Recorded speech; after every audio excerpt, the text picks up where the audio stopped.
Well, but today we are not going to speak about the real things yet. So it's going to be from tomorrow. So this is the last, the fake part of the story. Okay. So, well, so I'm going to talk about so-called Seiberg-Witten Fourier stable homotopy type defined by Cyprian Manorescu. So let's recall first what we did yesterday. So what we did yesterday was we were talking about closed form manifold. So in my notation, it's closed form manifold is every time X. And so out of this, well, equipped with a spin-C structure, you extracted some map between finite dimensional vector spaces. Well, my, again, favorite way to write this is, well, it looks like map of this kind.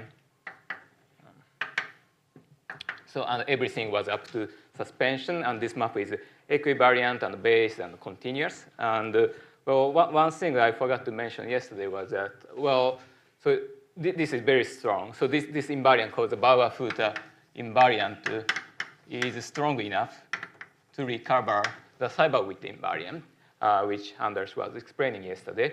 So basically, the idea is to take the mapping degree of this. Okay, so once you have a continuous map, the best way to extract a number out of it is taking mapping degree, and that actually recovers the Seiberg-Witten invariant.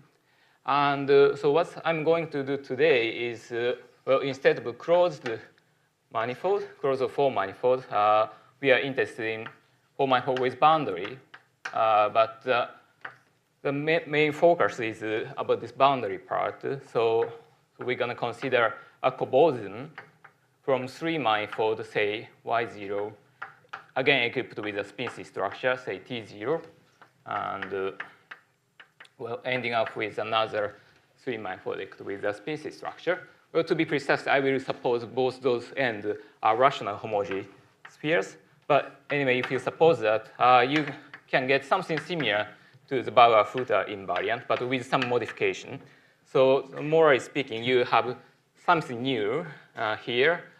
For the boundary, so that is the Seiberg-Witten Fourier stable homotopy type of Y node, T node, mapping to, like something similar comes in the closed form manifold story, but you have again something new, Seiberg-Witten Fourier stable homotopy type of Y1 and T1. So the goal for today is to explain those new terms like this. So you need some correction for the boundary to extend the theory to form manifold with boundary. And this map is called the relative Bauer-Futter invariant.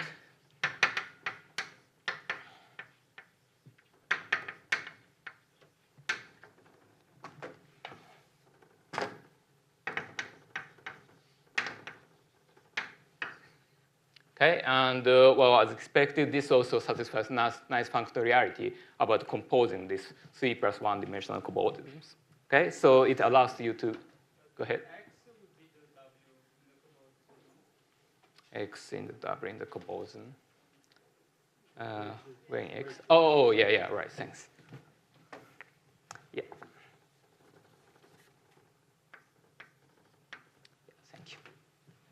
All right, so because this is functorial in suitable sense, so it allows you to compute Bauer-Futter invariant by this cut and paste operation as usual. And that's also very crucial in the story for the Seiberg-Witten theory for application. So to get some nice application, you have to compute stuff, but it's very hard to compute Bauer-Futter invariant in general. Well, this is strong. It's truly stronger than the Seiberg-Witten invariant. And the Seiberg-Witten invariant is not so very easy to compute, but Bauer-Futter is even worse. So you need some technique, and this is one of the major techniques to compute stuff. All right, and well, as in the closed form manifold case, so sorry, I keep going here. So this is, well, S1 or pin2 equivariant, and pin2 equivariance comes if everything is a spin. So this part is pin2 if everything is a spin. The 4 manifold part is spin, and the 3 manifold part are spin. So everything spins, then you have beta equivariance, and again, everything is based and continuous. Okay.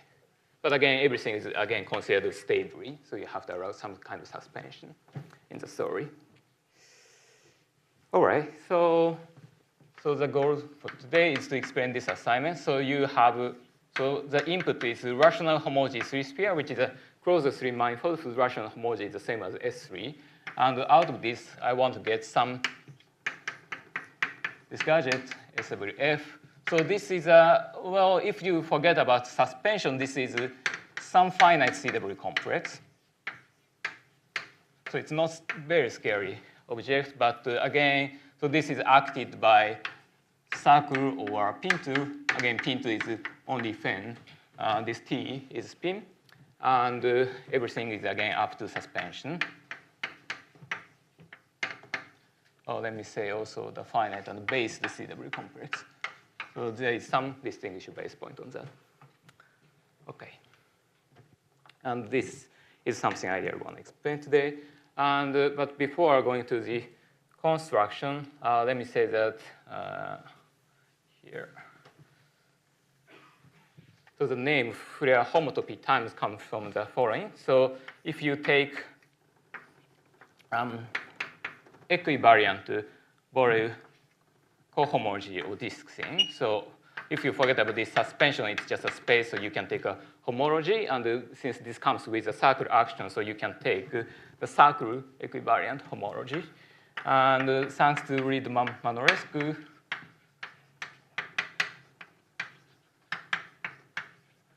nowadays it's already established that this is actually isomorphic to a version of monopole Fourier homology. So this, the right-hand side is the monopole Fourier homology defined by Kronheim and Mrofkar. This is monopole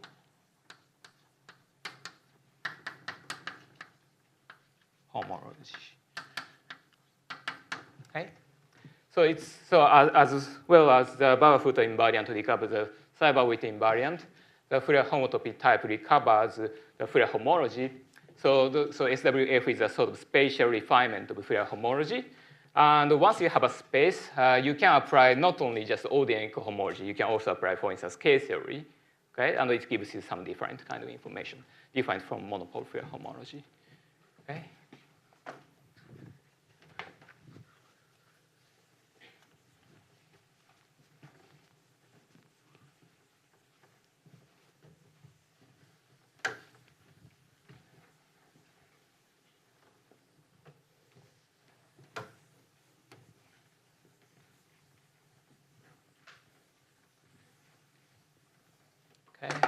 Any questions so far? Okay, great. So let me just also say, before going into the construction, let me just briefly say something about Frohoff invariant. So this is also crucially used in very many places. And well, I believe, well, I guess Ian will be talking about the DL version of this, I guess. And also in the next week, I think several talks which are about the real Seiberg-Witten theory is crucially using the real version of this gadget. So let me just briefly say about this. So well, to define this, you just need only the monopole Fourier homology. But let's say, so for us, this is an equivariant cohomology of this space SWF. And as a general fact about equivariant homology, once you have a space equipped with this group action, so this is acted by the cohomology, equivariant cohomology of a point, okay? And let me work with everything with Z mod 2 quotient for simplicity, which is not so much crucial for this case, but for the other case, it's actually kind of crucial. But anyway, so this case, this equivariant cohomology of a circle for a point is, go ahead.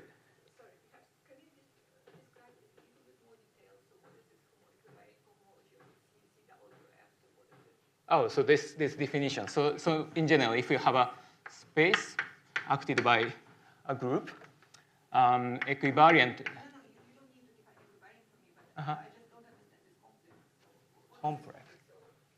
What's a chain group? For this one? No, for the second one. For this one. So this is just a normal one. So this one is just an equivariant cohomology of a space, just this space. So which I'm going to explain now. So like, yeah, so I haven't defined it yet at all, but no. So that's kind of the main content of this, yeah. So I will explain. So you can build some space out of Y, which is acted by some circle. So as a fact, it's a finite dimensional serial complex. I try to. It's yeah. So I mean, yeah, I will explain at least the idea how to construct them. All right. And so now, so you remember that the point equivariant cohomology, circle equivariant cohomology of a point is the cohomology of CP infinity, which is a polynomial ring generated by degree 2 element, say U. So as a matter of fact, so this monopole homology looks like this. So you have many copies of F connected by this action of U, and it keep going, so keep going forever. So if you suppose your 3 manifold is a rational homogeneous sphere, so there's one, so it's known that there's one, say, U tower, which is just a copy of this FU, but with some grading shift. And there is also some different part, say, something like this. So that means that so you also have, say, U torsion part. U torsion part. So it's known that Fourier homology splits into this, like U non-torsion part and the U torsion part. And Fourier invariant, so for us, the convention, well, the notation for us is something like this. So the delta YT, so this is a Fourier invariant, which is defined essentially as the lowest degree of this tower. Okay, so this is just the lowest degree. And called Fourier invariant. And well, the variant of this will be used in the Seiberg-Witten theory quite a lot. So in short, you replace this circle with Z mod 2. That's the essential idea. So just replace everything with Z mod 2 action. Then you can play a similar game. So I guess maybe Ian might explain it in later. All right, so this is the most important numerical invariant you can extract from the monopole Fourier homology. And so now I try to give a sketch of the idea of the construction of the Fourier homotopy type. Okay. Any questions? All right.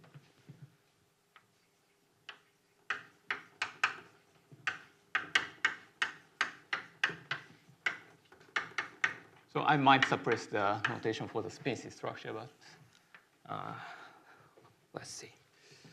Okay, so again, so let me start from scratch. So the input is again rational homogeneous 3 sphere, and the species structure is equipped. Okay, species structure, which I denote by T today, is equipped. And so let's review a little bit about the spin group in dimension 3. So it's known that this is given by very concretely SP1, which is a unit quaternion group. And the map going down, the double covering map going down to SO3 is given by pretty much similar way as yesterday. So let's regard SO3 as a SO of the imaginary part of the quaternions, which is a 3-dimensional real vector spaces spanned by ij and k. And the map you consider here is well very similar to yesterday. So essentially, you just take the conjugation by quaternions. Okay. And it's not so hard to check this is a double cover, surjective double cover. And then now, if you think about the spin C group in dimension 3, this is same as, by definition, SP1 times U1 divided by the diagonal action by Z mod 2. And just similar to yesterday, you have two interesting representation. So, but as opposed to even dimensional case, you have just one interesting representation mapping to U2 called the spinor representation. So yesterday, well, delta plus and delta minus appeared, the two representations appeared, but now you have just one, and also have U1 representation. And well, again, the definition of this thing is pretty easy. So if you take the coset of well pair of element SP1 and U1, this delta, this spinor representation, let's say this is G. Again, so if you take a quaternion, say Q prime, inside of H, again identified by with C2 in normal way. So this is just similar looking formula as yesterday. So this is a three-dimensional spinor representation.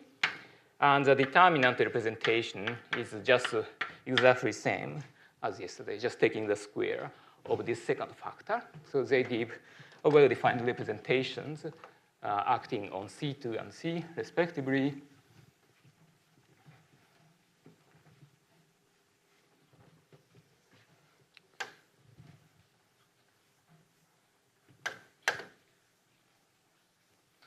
All right, and now I took a spin-C structure T. Again, let's recall this is same as saying that I fix a spin-C, principal spin C3 bundle whose reduction is identified with the frame bundle by a fixed identification.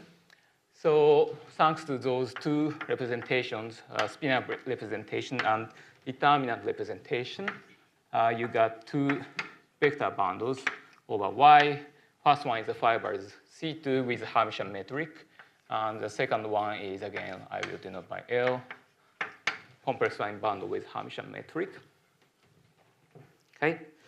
So now I'm ready to set up the function space. So well, I'm going to consider, again, the space of U1 connections, say AL. And just like yesterday, let me pick one difference connection, say A node. Then this space of connection can be identified with the space of one forms for this three manifold by the same correspondence as yesterday. This is that. Okay. And so let me put the carry B to be the kernel of map D star from I valued one form mapping down to I valued zero form together with the smooth sections of this spinor bundles. So this is a functional space we are going to consider. And over this, you have some interesting functional called Chern-Simons Dirac functional.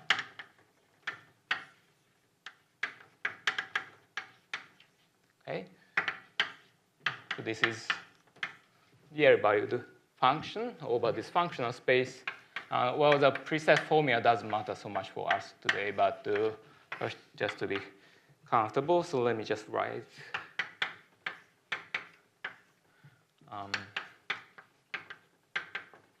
Well, you don't have to really remember this formula today, but you know, so it involves some three-dimensional version of the Dirac operator. Dirac operator, and again, the self corresponding to the form part of the equation. Oops, sorry. You have this term. Okay. Oh, sorry, I'm wrong about question. Okay. Anyway, some concrete formula is given for this Chern-Simons. They are functional. And well, in short, the relation between this guy with Seiberg-Witten theory is that if you take the gradient flow line, so if you write down the gradient flow equation for CSD, that's nothing but the four-dimensional Seiberg-Witten equation over Y cross R. Okay, so that's the relation. Okay, so this is a sort of morph function whose gradient corresponds to the four-dimensional Seiberg-Witten equation.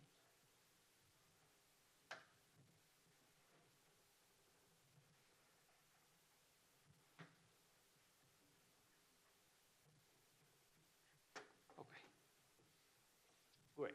And so again, let's talk about the action. So now I will let circle acts on this form part trivially, like yesterday. So I have a trivial action on this guy. And on the spinor part, again, I will act circle on this by the scalar multiplication.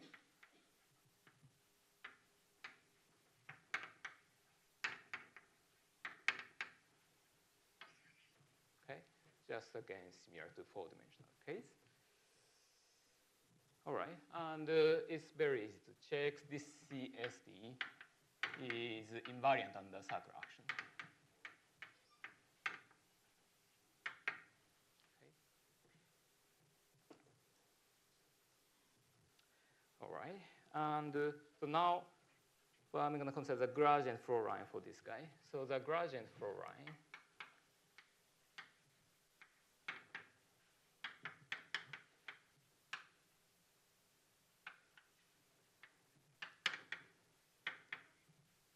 so for this John-Simons-Dirac functional, if you write down the gradient flow line equation, I don't write the very concrete formula, but just abstractly, let's write it in this way.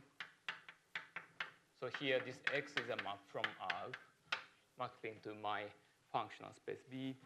And so L is self-operator of V, which is linear. And C is also a self-map, but which is nonlinear. Some nonlinear part appears again. Okay. And well, unlike yesterday, I would like to stick to some little more specific eigenvalue decomposition. So what I'm going to do is basically three-dimensional version of the yesterday's story. So what I'm going to do is I'm going to approximate this infinite-dimensional functional space by a finite-dimensional vector space, vector subspace. Okay, and so one note is this is self-adjoint and elliptic operator. So you actually have some nice eigenvalue decomposition of my functional space. So using this self-operator, you have some nice eigenvalue decomposition. So from now, let's say lambda is a negative number and mu is a positive number, topological real number. And let's consider a subspace of curly B, which I will write by V lambda and upper mu. So this is just a span of the eigenspaces for this action of L on V, whose eigenvalue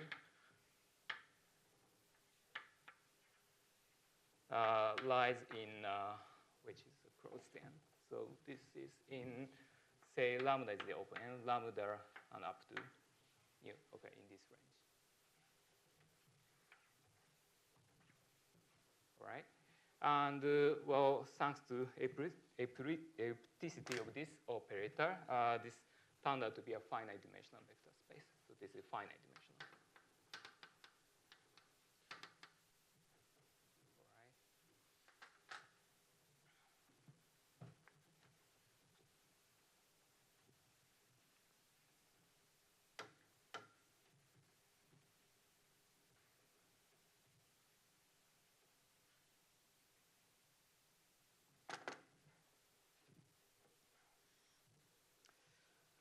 Okay, and so now let me have a projection from this infinite dimensional space B mapping to this finite dimensional space V lambda mu, the L2 projection.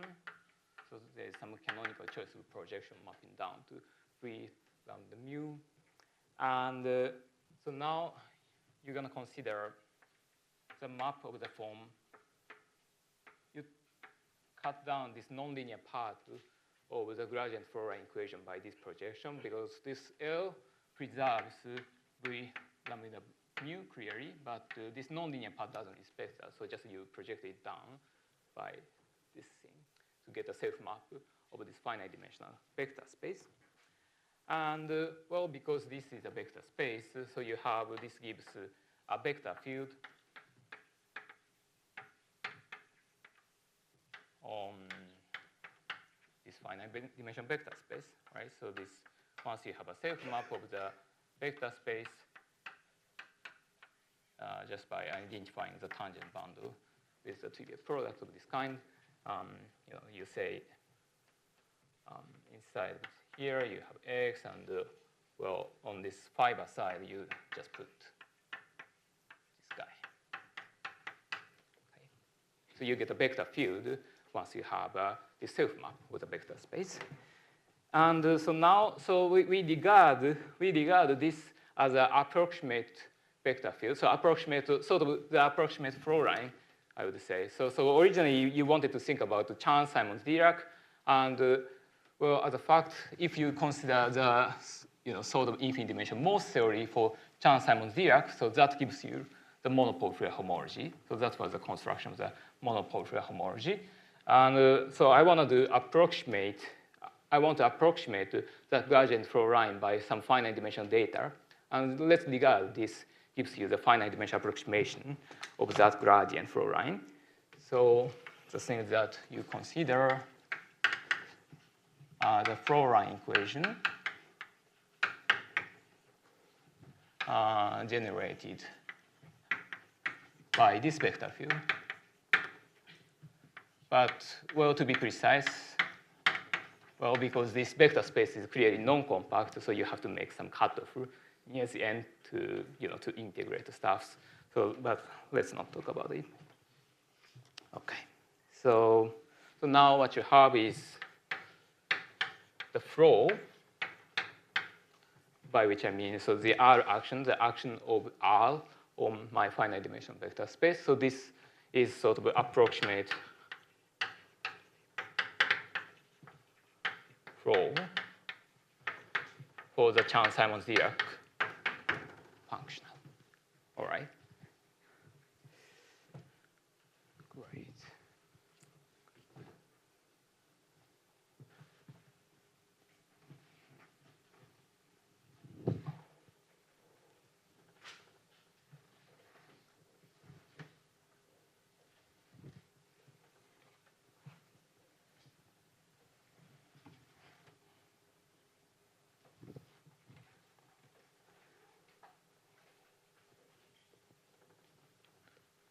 Okay.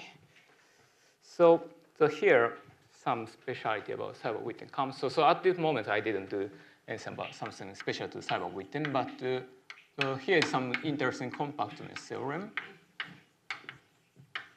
which is special to Seiberg-Witten. So the statement is like, so if you take sufficiently large number R,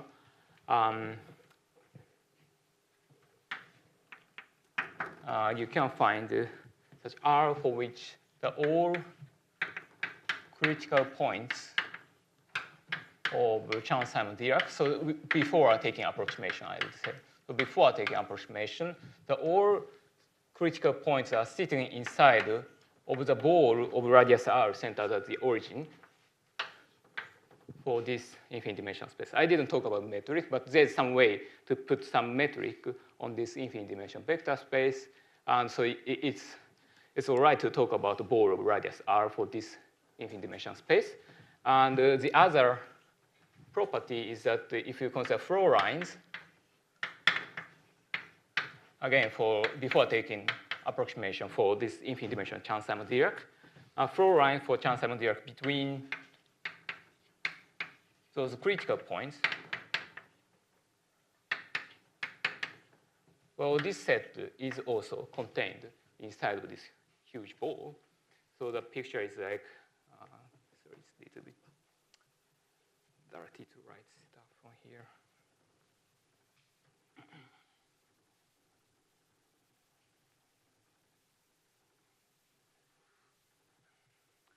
So this V is some vector space, but from the point of view of Chern-Simons-Dirac,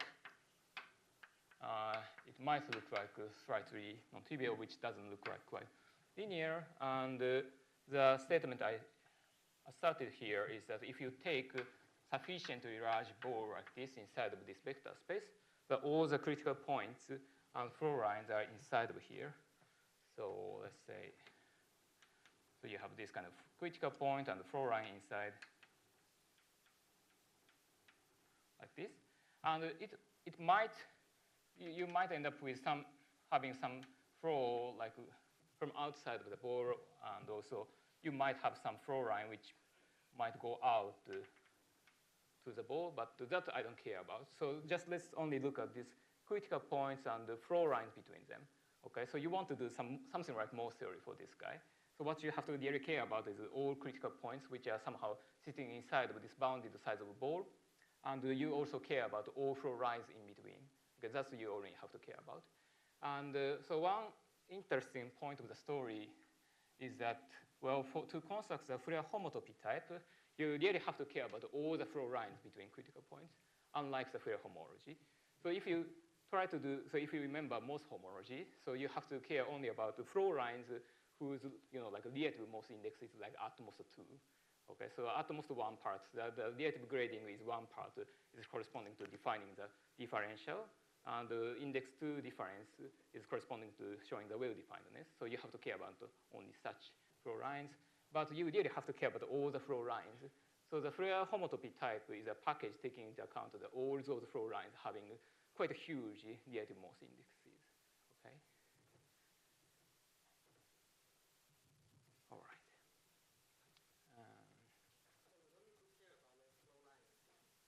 Goes from infinity and goes back to infinity. Yeah, that we don't care about, right? Right. So we don't really care about like this kind of flow lines or this kind of flow lines. Only just something inside of this bounded ball.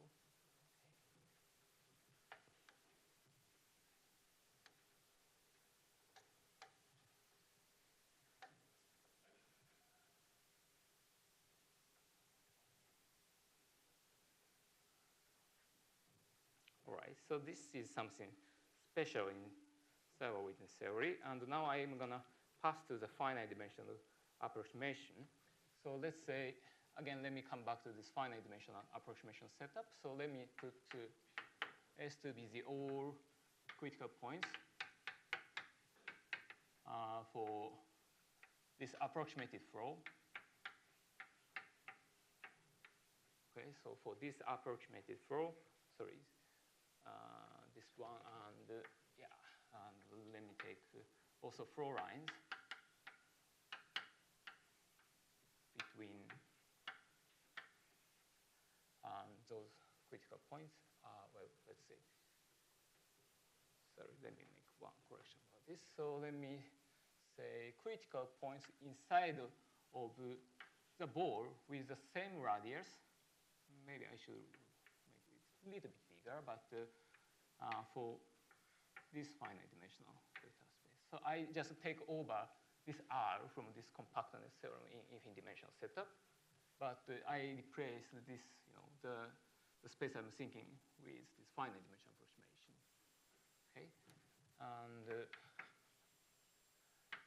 and let me also care about all those critical points and again flow lines between them for this approximated flow. Okay, and so now this part is a little bit hard to explain, but basically thanks to this compactness theorem, we can take what's called a Konno index.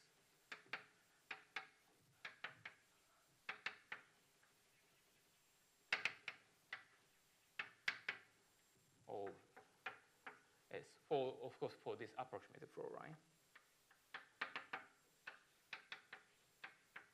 So I don't want to write the full description of this notion of Konno index, but instead let me write some picture which might be a little more convincing than just writing down the full definition. So the situation now is that you have this finite dimensional vector space. Maybe I'll write it even bigger. Okay, and so now you consider the slightly bigger ball, say radius 2r,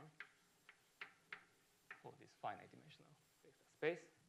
And the claim I want to make is that if you consider the flow lines, like this, sorry, I even write even more bigger. So the statement is that you can find some. I shouldn't write this for, sorry. So let me just say these blue lines are the critical points inside of this ball and the flow lines between them. So this is those blue guys I'm writing here. And by compactness theorem, what you can prove is that you can find some compact neighborhood. This is a compact. So compact neighborhood of this blue guy, and also what's called the exit set, which is a subset of this well, this n actually can be taken to be the manifold with boundary, and this red part I'm writing here is a subset of the boundary manifold. So this is usually denoted by L and called the exit set. The reason that this is called exit set is that if you write down the all-flow lines, let's see. So for instance, if you might have a flow line out of this critical point inside, and all the flow lines going from this inside of N must pass through this red part. Okay, so you every time have to pass across this red part. The all flow lines going out, once you enter or start from N, all flow lines going out to the complement of N must passing through this red part. So that's the meaning of this exit set. And the property for this N I'm requiring here is, so if we consider all the flow lines inside of N, or to be precise, derivative, this exit set is the same as this blue guy is. And moreover, this is sitting inside of the interior of N deleted L. So roughly speaking, this blue guy is sort of away from the boundary of this N. So that's the whole point. So basically, these blue guys are regarded as the approximate to critical points and flow lines for the original Seiberg-Witten setup. And what I'm claiming here is that if you pass to this finite dimensional setup, you can find some compact neighborhood of this blue thing, these approximate things. And this is really contained in the interior, which is really away from its boundary. Okay? And the notion of Konno index is simply just a quotient of this N divided by N. And that's essentially the core of the definition of the Fourier homotopy type. So the Konno index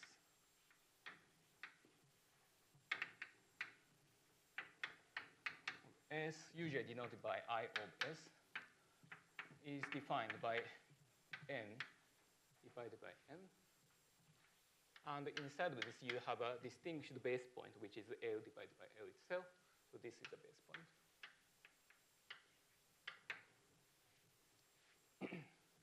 And an interesting fact about this Konno index is that, so this quotient is actually, the homotopy type of this quotient is independent of the choice of such N and this exit set L. Okay? So there are a bunch of choices of N containing this blue guy inside of the interior of it and the exit set. But this quotient is actually independent up to homotopy. Okay, so maybe like one kind of typical example when people use to explain this notion of Konno index is that, well, let's say you have just Euclidean space, and let's consider the dynamical system given by the standard most function picture, by which I mean, let's say you have, well, this origin is the index, most index K critical point. So this is a local picture of the most function. So you have the K dimensional part which goes down and the N minus K dimensional part which goes into this middle. Okay. In this case, well, I would say, well, this N is this cube, which containing this critical point. So this is my S right here. And the exit set for this setup, is this part and this part. Okay, so this is my exit set.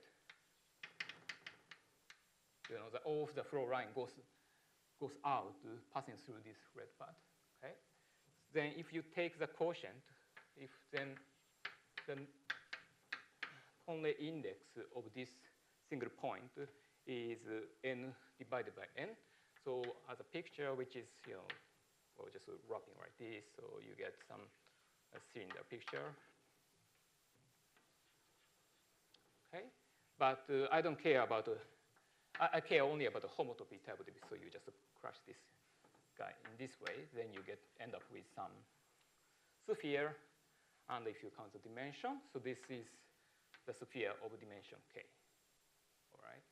So basically, the Konno index is a machinery to hand you a space out of well, set-wise fixed point set of flow line, finite dimensional dynamical system, and that take into account something like Morse theory. Okay, so the Morse indices is points that took into account with the story. All right.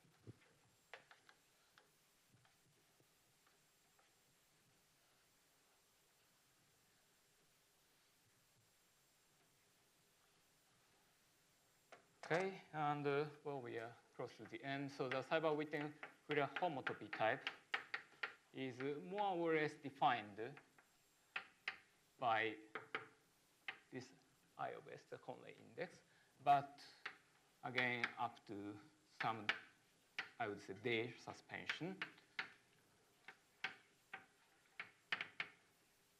Because we have to kill off the ambiguity. And the ambiguities we need to kill is the first is, of course, the choice of lambda and mu, right? So choice of finite dimensional approximation we have to treat. And the second thing is that, well, I didn't mention this explicitly, I'm afraid, but choice of metric. So to write down the Chern-Simons-Dirac functional, so it involves Dirac operator, so actually you have to fix a metric. So you also have to care about the choice of metric. So these two are the ambiguity you have to handle here. And let me just write the answer, how to make it correct. So, all right, so the more correct definition of Seiberg-Witten Fourier homotopy type taking into account these two factors is that you're gonna make a Des suspension. So this means the Des suspension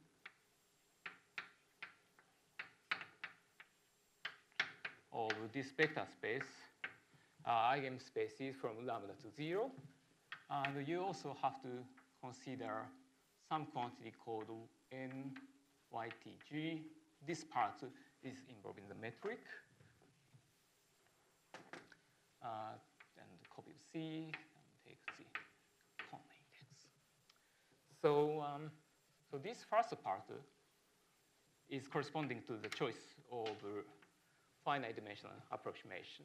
So you have to care about this choice of finite dimensional approximation.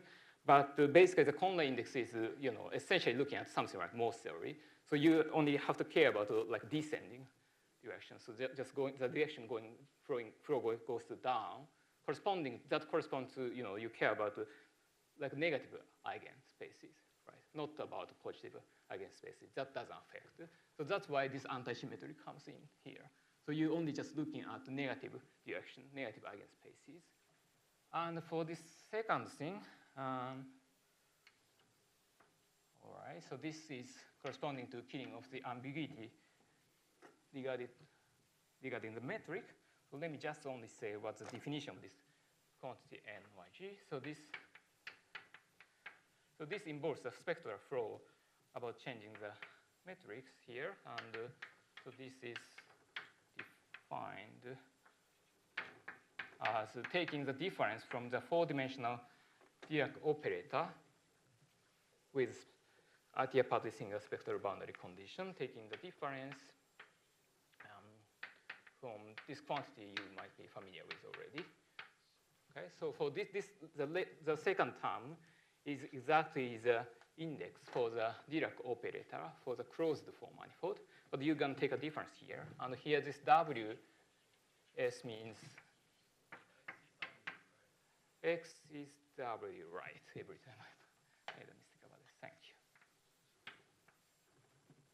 Great. Okay, so this WS is the form manifold with boundary, which is bounded by this YT, but equipped with this Riemannian metric G. So if you consider the Dirac index for manifold with boundary, you actually have to put some metric data on the boundary. And well, if the closed case, these two quantities are the same. But for the manifold with boundary, you might have some interesting difference. And that governs how well, this dependence on the metric appeared in the story. So maybe in the discussion session we can talk a bit more, but yeah, maybe I should stop here. Thank you. What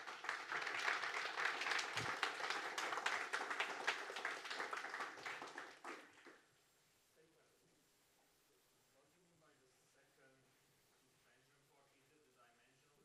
you mean by n? This guy. Great. So yeah, so this is a suspension, but again, well, this quantity, well, this is even more complicated. So this actually might take value in rational numbers, so even not an integer. So that's a little more headache, but it's not that big to do actually. So all right, so let me just say only just few words. So first of all, like I didn't quite talk about this suspension, but this is also important. So basically, if you consider a finite dimensional vector space B, and when you say, well, I'm going to desuspend my topological space Z by this finite dimensional vector space, the idea is that, well, you say that when you compare this guy with some another space, say Z prime, so this should be the same as looking at the suspension on the other side. And so, of course, everything is stably considered, stably. So you allow yourself to put more vector spaces and making smooth product of them. So that's what I mean by this stably. But this desuspension means that, well, when you compare this space with another thing, then you just desuspend on the other side. Okay, that's what I mean by desuspension. And for this guy, well, this is not, well, even not integer, so that sounds not so good, but what I mean by this is that, well, if you compare these two things, so say, let's say n and n prime are rational numbers, so this is the same if and only if this difference is an integer, okay? This difference is an integer, and if you make some sufficient suspension, then so these two things, well, sorry, after doing this. These two things are the same stably. So that's what I mean by this suspension. So basically, the reason why this quantity rational number comes in is that, for example, if we consider the, some range space, for example, and if we consider the D invariant for this is a rational number, right? So if we consider rational homogeneous here, so you might have an interesting grading shift by rational number. So it's not absolutely Z-graded, unfortunately. So it's relatively Z-graded, but absolute grading is shifted by some rational number, which corresponds to the D invariant. So that's why this thing comes in. So if you consider the case that Y is an integral homogeneous sphere, this is just an integer, and it makes sense in an ordinary way.